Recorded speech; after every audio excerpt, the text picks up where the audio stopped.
Hi friends, welcome to my channel. இன்றைக்கி பார்த்தீங்கன்னா டே 32ல் என்னென்ன ரெசிபிஸ்ன்னு பார்க்கலாம். ஸோ நான் இது என்ன பண்ண போகிறேன் அப்படின்னா, இப்போ சிறுபருப்பு இருக்குல்ல, அதை தோரம் தான் வைக்க போகிறேன். ஸோ இதில் தேங்காய், ஜீரகம், கொஞ்சோண்டு பச்சை மிளகு, ஒரு பூண்டு, அதுக்கப்புறம் பார்த்திங்கன்னா கொஞ்சோண்டு மஞ்சத்தூள் இவ்வளோ போட்டு அரைச்சி வச்சாச்சு. ஆல்ரெடி இதை வேக வச்சு எடுக்கும்போது கொஞ்சம் தண்ணியெல்லாம் நான் தூரவே ஊற்றலை, எனக்கு தண்ணியோடு வேணும் அப்படிங்கிறதுக்காக இதுக்குள்ளே வச்சுருக்கேன். ஸோ நான் என்ன பண்ணேன்னா, இது அரைச்சி வச்சுருப்பேன்ல, அந்த பச்சையாக பார்த்திங்கன்னா ராவாக அரைக்கணும், அதையும் உள்ளே போட்டு நல்லா கிண்டி எடுத்துட்டேன். பார்த்திங்கன்னா எண்ணெய், கடுகு, கருவேப்பிலை, அதுக்கப்புறம் பார்த்திங்கன்னா கொஞ்சோண்டு சின்ன வெங்காயங்கள் 2-3 கட் பண்ணிவிட்டு காஞ்சி மிளகாவும் போட்டு இதில் போட்டிங்கன்னா நல்லா அழகாக கெட்டியாக வந்துடும்.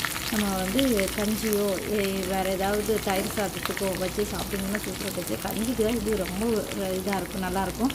இந்த குட் ஃப்ரைடேயில் கஞ்சி வைக்கும் போது நாங்கள் இதை தான் யூஸ் பண்ணுவோம். அதுக்கு கொஞ்சம் அச்சாரும் துவையிலும் இதையும் வச்சு சாப்பிடுங்க, சூப்பர் டேஸ்டி. இதேமாரி இன்னொரு வீடியோஸ் பார்க்கலாம். நீங்கள் சப்ஸ்கிரைப் பண்ணுங்கள்.